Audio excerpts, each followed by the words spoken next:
नमस्कार। Social media special bulletin देख रहे हैं आप और मैं हूं आपके साथ खुशी व्यास। तो खबरों की करेंगे शुरुआत, लेकिन उससे पहले जान लेते हैं किन खबरों पर आज हमारी नजरें रहने वाली है। तो भारत आए हैं कतर के अमीर अल थानी। आपको बता दें कि इसके अलावा ज्ञानेश कुमार नए मुख्य चुनाव आयुक्त बनाए गए हैं। यूट्यूबर इलाहाबादिया को सुप्रीम कोर्ट से फटकार मिली है। टोरंटो एयरपोर्ट पर डेल्टा एयरलाइंस का विमान क्रैश हुआ। एलन मस्क ने लॉन्च किया है ग्रोक 3 सीजी टॉप। तमाम तरह की ये न्यूज़ें हैं, खबरें हैं जिन पर आज हमारी नजरें रहने वाली है। तो चलिए इसी के साथ अब खबरों की ओर रुख कर लेते हैं, जहां कतर के अमीर शेख तमीम बिन हमद अल थानी को 2 दिवसीय राजकीय यात्रा पर भारत भेजा गया है। आपको बता दें कि ये उनकी मार्च 2015 के बाद भारत की दूसरी यात्रा है और वह प्रधानमंत्री नरेंद्र मोदी के निमंत्रण पर आए हैं। उनके साथ एक उच्च स्तरीय प्रतिनिधि मंडल भी आया है, जिसमें मंत्री, वरिष्ठ अधिकारी और व्यापारिक प्रतिनिधि भी शामिल है। मंगलवार सुबह 10 बजे राष्ट्रपति भवन में अमीर का औपचारिक स्वागत किया गया। इसके बाद दोपहर 12 बजे शेख तमीम बिन हमद ने प्रधानमंत्री नरेंद्र मोदी से हैदराबाद हाउस में मुलाकात की। आपको बता दें कि इस द्विपक्षीय बैठक में भारत और कतर के बीच आर्थिक, व्यापारिक और सामरिक सहयोग को मजबूत करने पर चर्चा होगी। इसके बाद दोनों देशों के बीच विभिन्न समझौते का आदान प्रदान किया गया है। ये समझौते आपसी सहयोग को और मजबूत करने में अहम भूमिका निभाने वाले हैं। शाम 7 बजे अमीर राष्ट्रपति द्रौपदी मुर्मू से मुलाकात करेंगे। उनकी भारत यात्रा का समापन रात करीब 9 बजे उनके प्रस्थान के साथ होगा। विदेश मंत्रालय ने सोशल मीडिया पर इसको लेकर पोस्ट किया। एक खास दोस्त के लिए एक खास इशारा। पीएम मोदी ने कतर के अमीर का एयरपोर्ट पर स्वागत भी किया। ये यात्रा भारत कतर साझेदारी को और मजबूत करने की दिशा में एक बड़ा कदम माना जा रहा है।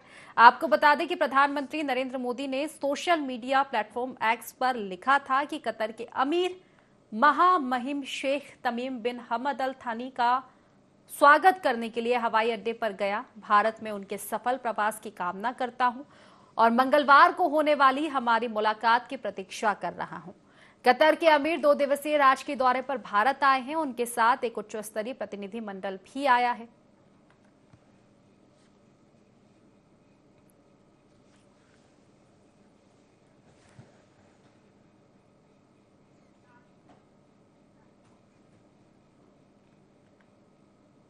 चलिए खबरों में आगे बढ़ेंगे, जहां 1988 बैच के आईएएस अधिकारी और मौजूदा चुनाव आयुक्त ज्ञानेश कुमार को नया मुख्य चुनाव आयुक्त नियुक्त किया गया है। वे आज यह जिम्मेदारी संभालेंगे। मौजूदा सीईसी राजीव कुमार आज रिटायर्ड हो रहे हैं। नए कानून के तहत नियुक्त होने वाले वे पहले सीईसी होंगे। उनका कार्यकाल 26 जनवरी 2029 तक रहेगा। प्रधानमंत्री नरेंद्र मोदी की अगुवाई में सोमवार को हुई बैठक में नियुक्ति का फैसला लिया गया। बैठक में गृह मंत्री अमित शाह और लोकसभा में नेता विपक्ष राहुल गांधी शामिल हुए। इस पैनल की सिफारिश पर नए सीईसी की नियुक्ति हुई है। बैठक में विवेक जोशी को चुनाव आयुक्त के रूप में नियुक्त किया गया। वे हरियाणा के मुख्य सचिव और 1989 बैच के आईएएस अधिकारी हैं। वहीं चुनाव आयुक्त सुखबीर सिंह संधू अपने पद पर बने रहेंगे। मीडिया रिपोर्ट्स की अगर माने तो नए सीईसी के लिए 5 नामों की सूची दी गई थी, लेकिन राहुल ने नामों पर विचार करने से इनकार कर दिया। बैठक के बाद राहुल गांधी ने डिसेंट नोट जारी किया। इसमें उन्होंने कहा था कि मामला सुप्रीम कोर्ट में लंबित है, इसीलिए ये बैठक नहीं होनी चाहिए थी। वहीं कांग्रेस ने कहा था हम अहंकार में काम नहीं कर सकते, बैठक स्थगित करनी थी ताकि सुप्रीम कोर्ट जल्द फैसला कर सके। तो देखिए, कांग्रेस नेता और वरिष्ठ वकील अभिषेक मनु सिंघावी ने बताया कि सीईसी चयन समिति सुप्रीम कोर्ट के फैसले का उल्लंघन है। सीईसी के चयन के लिए गठित समिति से सीजेआई को हटाकर सरकार ने साफ कर दिया है कि वह चुनाव आयोग की विश्वसनीयता नहीं बल्कि नियंत्रण चाहती है। वहीं सुप्रीम कोर्ट सीईसी और ईसी की नियुक्ति को चुनौती देने वाली याचिका पर 19 फरवरी को सुनवाई करेगा। मामले की सुनवाई 12 फरवरी को होनी थी, लेकिन केस लिस्ट नहीं हुआ था। तब वरिष्ठ वकील प्रशांत भूषण ने जस्टिस सूर्यकांत और जस्टिस एन कोटेश्वर सिंह की बेंच के सामने मामला उठाया। प्रशांत ने कहा था कि सीईसी राजीव कुमार 18 फरवरी को रिटायर्ड हो रहे हैं, ऐसे में सरकार नए सीईसी की नियुक्ति कर सकती है, इसीलिए कोर्ट इस पर जल्द सुनवाई करे। इस पर कोर्ट ने 19 फरवरी की तारीख देते हुए कहा था कि इस बीच कुछ होता है तो वह अदालत के फैसले के अधीन होगा, इसलिए चिंता की बात नहीं है। मामला मुख्य चुनाव आयुक्त और अन्य चुनाव आयुक्त अधिनियम 2023 की संवैधानिक को चुनौती देने वाली याचिकाओं से जुड़ा है।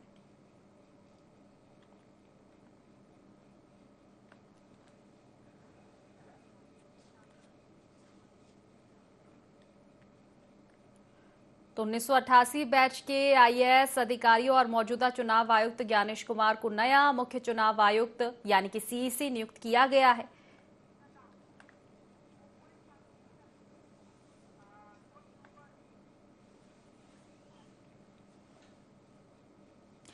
तो सुप्रीम कोर्ट ने सोमवार को अश्लील कमेंट मामले में रणवीर अहलावालिया की अपील पर आपको बता दें कि सुनवाई की। अदालत ने अहलावालिया को गिरफ्तारी से राहत दे दी, लेकिन उन्हें जमकर फटकार लगाई। अदालत ने कहा कि आपके कमेंट की भाषा विकृत और दिमाग गंदा है, इससे अभिभावक ही नहीं बेटियां और बहनें भी शर्मसार हुई। जस्टिस सूर्यकांत और जस्टिस एन कोटेश्वर सिंह ने कहा कि अहलावालिया के खिलाफ कई एफआईआर दर्ज की गई है, लेकिन अब उनके खिलाफ इस मामले में कोई केस दर्ज नहीं किया जाएगा। रणबीर पर आरोप था कि उन्होंने समय रैना के शो इंडियाज गॉट टैलेंट में पेरेंट्स पर अश्लील कमेंट किए थे। इसके बाद उनके ऊपर महाराष्ट्र, असम समेत कई जगहों पर एफआईआर दर्ज की गई थी। रणबीर ने सुप्रीम कोर्ट में अपनी याचिका में 3 बातें कही थी। पहली, देश भर में दर्ज एफआईआर पर एक जगह सुनवाई। दूसरा, गिरफ्तारी से राहत मिले। और तीसरी बात यह थी कि उन्हें धमकाया जा रहा है। तो देखिए, रणबीर लगातार चर्चाओं में है। दरअसल आपको बता दें कि इंडियाज गॉट टैलेंट एक शो था समय रैना का, जिसमें कमेंट किया था रणबीर अहलावालिया ने, और इसके बाद से ही लगातार वो चर्चाओं में है। लेकिन अब आपको बता दें कि इस मामले में फटकार उनको लगी है सुप्रीम कोर्ट की। अदालत ने रणबीर को गिरफ्तारी से राहत तो दे दी, लेकिन उन्हें जमकर फटकार लगाई है। अदालत ने कहा कि आपके कमेंट की भाषा विकृत और दिमाग गंदा करने वाली थी, इससे अभिभावक ही नहीं बेटियां और बहनें भी शर्मसार हुई। जस्टिस सूर्यकांत और जस्टिस एन कोटेश्वर सिंह ने कहा कि रणबीर के खिलाफ कई एफआईआर दर्ज की गई है, लेकिन अब उनके खिलाफ इस मामले में कोई केस दर्ज नहीं किया जाएगा। देखा जाए तो राहत तो रणबीर को मिली है, गिरफ्तारी नहीं होगी, लेकिन जमकर फटकार इस दौरान सुप्रीम कोर्ट ने रणबीर को लगाई है। रणबीर पर आरोप था कि उन्होंने समय रैना के शो इंडियाज गॉट टैलेंट में पेरेंट्स पर अश्लील कमेंट किए थे। इसके बाद उनके ऊपर महाराष्ट्र, असम समेत कई जगहों पर एफआईआर दर्ज की गई थी। रणबीर ने सुप्रीम कोर्ट में अपनी याचिका में 3 बातें कही थी। पहली, देश भर में दर्ज एफआईआर पर एक जगह सुनवाई हो। दूसरा, उन्हें गिरफ्तारी से राहत दी जाए। और तीसरी बात यह थी कि उन्हें धमकाया जा रहा है। अब इस मामले में सुप्रीम कोर्ट ने सुनवाई की, रणबीर को जमकर फटकार लगाई है, लेकिन रणबीर के लिए एक राहत वाली बात है कि अब उनकी गिरफ्तारी नहीं होगी। सुप्रीम कोर्ट ने इस पर फैसला सुना दिया है कि रणबीर की अब गिरफ्तारी नहीं होगी।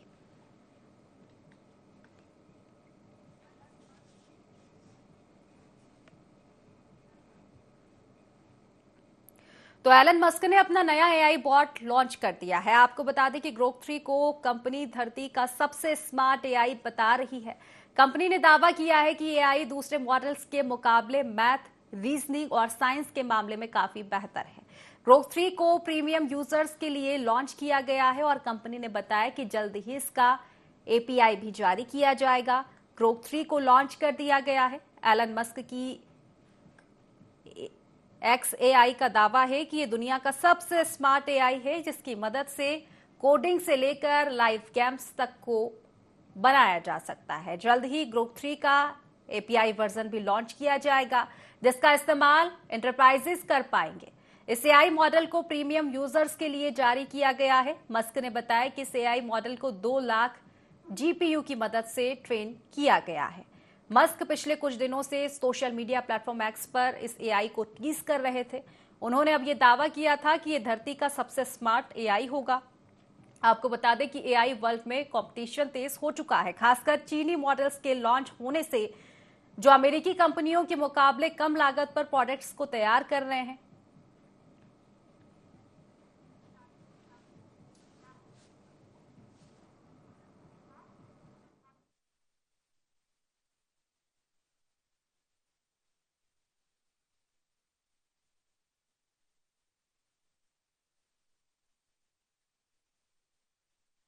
तो देखिए, अब आपको बता देते हैं कि आखिर क्या है नए एआई में खास चीजें। तो देखिए, एलन मस्क और सैम ऑल्टमैन के बीच बढ़ते कंपटीशन को ध्यान में रखे तो ये ग्रॉक 3 काफी मायने रखता है। मस्क ने हाल ही में सैम ऑल्टमैन और ओपन एआई बोर्ड को कंपनी खरीदने के लिए 97.4 अरब डॉलर का ऑफर किया था। हालांकि सैम और ओपन एआई बोर्ड ने इस ऑफर के लिए मना कर दिया। मस्क ने इस घटना से महज एक हफ्ते में ही लेटेस्ट वर्जन को लॉन्च किया है। तो ये एक बड़ी कामयाबी मानी जा रही है एलन मस्क के लिए।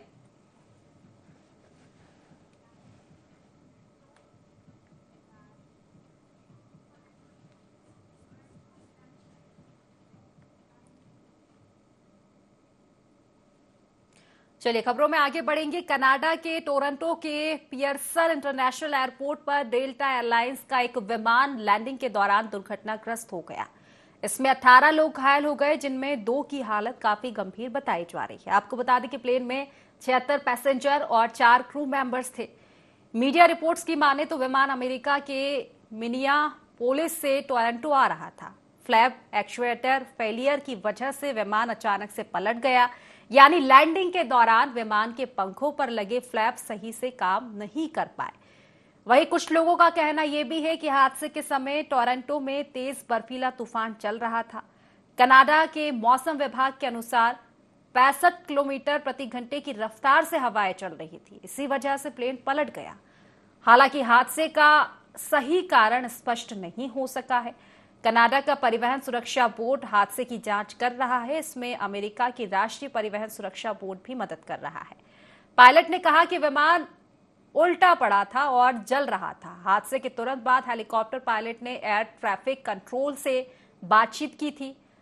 इसमें उसने बताया था कि विमान उल्टा पड़ा है और जल रहा है। हादसे के बाद टोरंटो एयरपोर्ट ने 200 से ज्यादा उड़ानों पर अस्थायी रूप से रोक लगा दी, लेकिन कुछ ही घंटों के बाद उड़ानों का संचालन फिर से शुरू कर दिया गया था।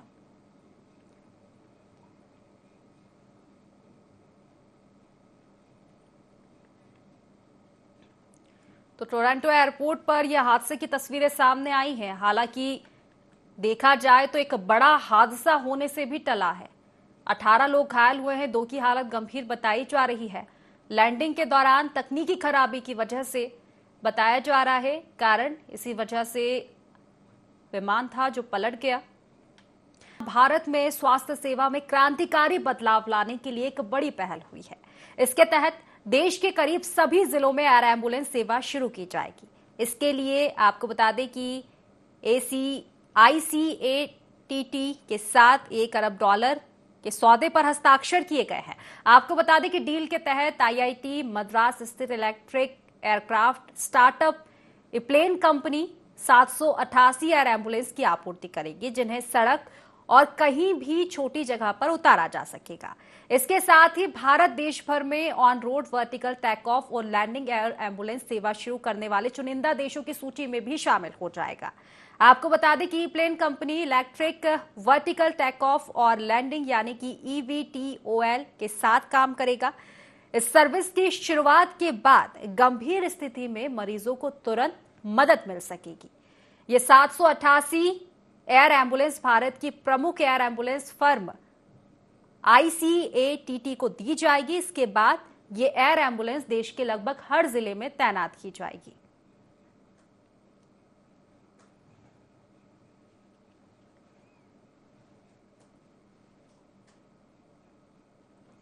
तो क्रांतिकारी बदलाव ये बताया जा रहा है, यानी कि अब भारत में भी एयर एम्बुलेंस की सुविधा उपलब्ध होने वाली है। देश के करीब सभी जिलों में एयर एम्बुलेंस की सेवा शुरू की जाएगी। आपको बता दें कि इसको लेकर सौदे पर हस्ताक्षर हो चुके हैं। इसके बाद आपको बता दें कि एयर एम्बुलेंस शुरू करने वाले देशों में भारत का नाम भी जुड़ जाएगा, इस सूची में शामिल हो जाएगा। EPlane company electric vertical take off और लैंडिंग यानी कि ईवीटीओएल के साथ काम करेगा। गंभीर स्थिति में मरीजों को तुरंत इससे मदद मिल सकेगी। कुल मिलाकर देखा जाए तो ये एक क्रांतिकारी कदम माना जा रहा है, एक बदलाव माना जा रहा है बड़ा। एयर एम्बुलेंस की सुविधा मिलेगी लोगों को, यानी कि हवा में उड़ने वाली एम्बुलेंस। खास तौर पर ये भीड़ भाड़ वाले शहरों में काफी काम आएगी। ट्रैफिक की समस्या जिन शहरों में रहती है, खास तौर पर अगर हम नई दिल्ली की बात करें, ट्रैफिक की समस्या से जूझ रहे शहरों में एयर एम्बुलेंस काफी फायदेमंद साबित होगी। इससे गंभीर स्थिति में मरीजों को तुरंत अस्पताल पहुंचाया जा सकेगा।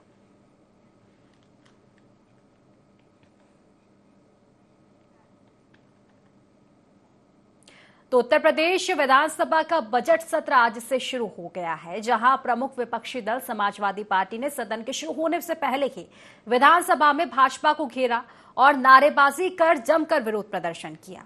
वहीं मुख्यमंत्री योगी आदित्यनाथ ने सदन में प्रवेश करने से पहले विपक्ष से अपील की कि वह चर्चा के लिए तैयार है। वहीं दूसरी ओर सदन के बाहर समाजवादी पार्टी के विधायकों ने महाकुंभ में हुई मौतों के आंकड़े जारी करने, किसानों के खिलाफ हो रहे अन्याय, बेरोजगारी, महंगाई आदि मुद्दों को लेकर भाजपा सरकार के खिलाफ विरोध प्रदर्शन किया। सदन की कार्रवाई शुरू होने से पहले सपा के विधायकों ने सदन के बाहर कुंभ में हुई मौतों के आंकड़े जारी करने की बात कही। इस दौरान सपा विधायक अतुल प्रधान जंजीर पहनकर विरोध जताते हुए नजर आए। उन्होंने एक्स पर पोस्ट भी किया और लिखा कि अमेरिका द्वारा मानवीय तरीके से मालवाहक यान में लाए गए अपने नागरिकों के लिए न्याय की मांग उन्होंने की। उन्होंने कहा कि अमेरिका के इस कृत्य से देश का हर नागरिक अपमानित महसूस कर रहा है और डबल इंजन की सरकार कुछ नहीं कर पा रही है। कभी कभी इंजन आपस में टकराने में लगे रहते हैं, लेकिन अब हिंदुस्तान इस अपमान को सहन नहीं करेगा। इसी के साथ आपको बता दें कि उत्तर प्रदेश के मुख्यमंत्री योगी आदित्यनाथ ने सदन में कहा कि समाजवादियों का चरित्र दोहरा हो चुका है। ये हर अच्छे काम का विरोध करते हैं। सपा के लोग ढोंग करते हैं, भोजपुरी और अवधी का विरोध करते हैं और ये उर्दू की वकालत करते हैं। तो उत्तर प्रदेश का विधानसभा का बजट सत्र आज से शुरू हो चुका है, लेकिन सत्र के पहले काफी हंगामा देखने को मिला। प्रमुख विपक्षी दल यानी कि समाजवादी पार्टी के लोग जमकर बरसे हैं सरकार पर। सदन शुरू होने से पहले काफी हंगामा किया है। कुंभ मेले में हुई मौतों के आंकड़े जारी करने की मांग की है। इसके साथ महंगाई, बेरोजगारी को लेकर भी जमकर विरोध जताया।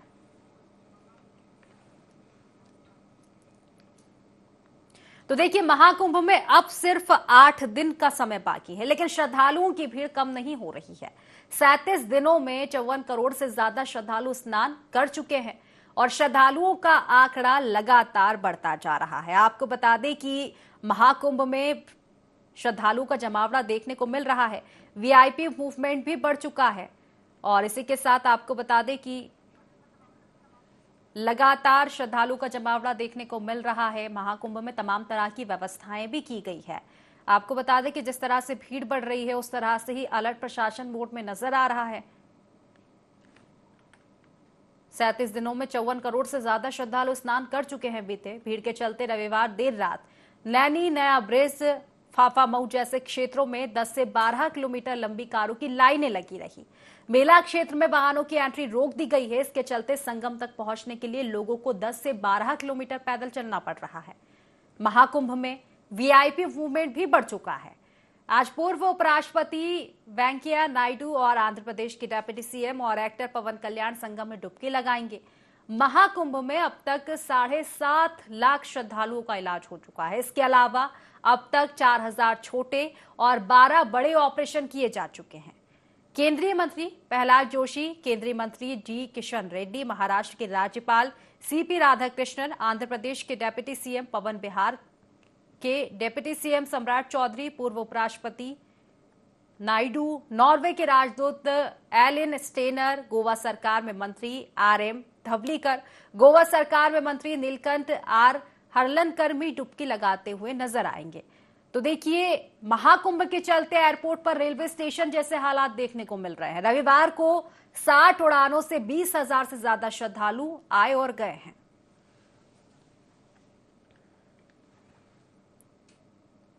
तो देखिए, अब जबलपुर से आपको खबर बता दें, जहां एक स्कूल को बम से उड़ाने की धमकी दी गई है। जी हां, रांची के saint Gabriel higher secondary school को बम से उड़ाने की धमकी दी गई। स्कूल में धमकी भरा ईमेल भेजा गया है। इसके बाद आनन फानन में स्कूल को खाली कराया गया। मामले की जानकारी के बाद मौके पर बम डिस्पोजल स्क्वाड की टीम पहुंची और जांच पड़ताल शुरू की। साथ ही दहशत के चलते बड़ी तादाद में बच्चों के अभिभावक भी स्कूल पहुंचे हैं। कुल मिलाकर देखा जाए, हंगामे की स्थिति देखने को मिल रही है और जिस तरह से ईमेल आया है, इसके बाद से ही लोगों में अब दहशत का माहौल है।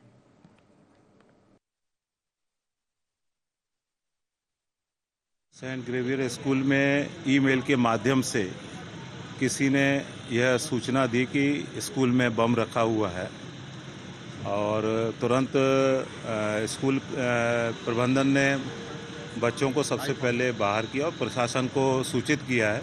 प्रशासन ने तुरंत मौके पर पहुंचकर बम स्क्वाड वगैरह की पूरी टीम और पुलिस प्रशासन और पूरा प्रशासन यहां पर आकर यहाँ पर पूरे कमरों की जांच कर रहे हैं, सर्च कर रहे हैं। इस बात की भी जांच होना चाहिए कि आखिर ये ईमेल कैसे और कहाँ और क्या आधार था इसका, इस तरीके की अफवाह का, इसकी जांच होना चाहिए। और ऐसी में प्रशासन से मांग भी की है मैंने। 10:45 में स्कूल में एक मेल प्राप्त हुआ।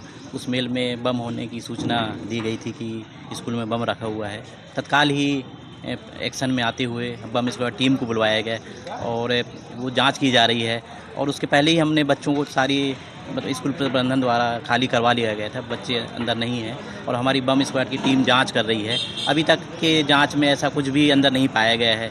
ऐसा लग रहा है कि ये किसी ने एक शरारत की है। अफवाह जैसा प्रतीत हो रहा है कि किसी ने शरारत करने के हिसाब से स्कूल में मेल किया है। रांची से सेंट गैब्रियल स्कूल में बम की खबर है, जिस पर बीडीएस टीम यहाँ पर तत्काल पुलिस स्टाफ के साथ पहुँची और सभी जगह, पूरे रूम में और पार्किंग एरिया में, ग्राउंड एरिया में, सभी जगह बारीकी से चेकिंग की गई है और चेकिंग के दौरान कहीं भी कोई भी आपत्तिजनक चीज़ ऐसी नहीं पाई गई है। तो मध्य प्रदेश के बीना में भी कामायनी एक्सप्रेस को बम से उड़ाने की धमकी दी गई, या फिर कह दें कि अफवाह फैल गई। ऐसी मामले की जानकारी के बाद पुलिस ने तत्काल ट्रेन को खाली कराया। बीते 2 घंटे से ट्रेन प्लेटफॉर्म पर खड़ी हुई है। आपको बता दें कि पुलिस ने पूरी ट्रेन को खाली करा लिया है। मौके पर जीआरपी, आरपीएफ के जवान भी पहुंच चुके हैं। तो अफवाह के चलते ट्रेन को फिलहाल रोक दिया गया है, लेकिन लोगों में दहशत का माहौल है। सभी यात्री ट्रेन से बाहर निकलकर खड़े हो चुके हैं। हालांकि अभी टीमें पहुंची है, आरपीएफ, जीआरपी और सिविल पुलिस मौके पर पहुंची है और मामले की जांच पड़ताल में जुटी हुई है।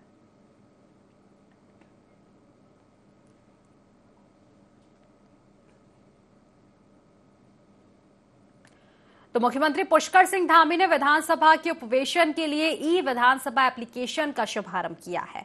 इस दौरान सीएम ने कहा कि ई विधानसभा एप्लीकेशन के जरिए विधानसभा की कार्यवाही अब डिजिटल रूप से संचालित होगी, जिससे कागज की बचत होगी और कार्यप्रणाली अधिक पारदर्शी बनेगी। आपको बता दें कि इस बार विधानसभा का बजट सत्र नेशनल ई विधान एप्लीकेशन के तहत संचालित किया जा रहा है।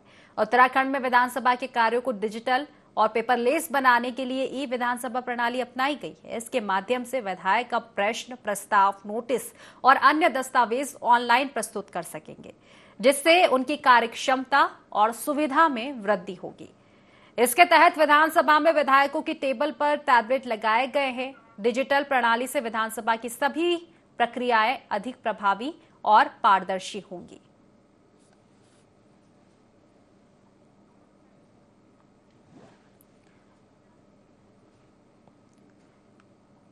तो फिलहाल सोशल मीडिया स्पेशल बुलेटिन में बस इतना ही। आप बने रहिए IND24 के साथ। नमस्कार।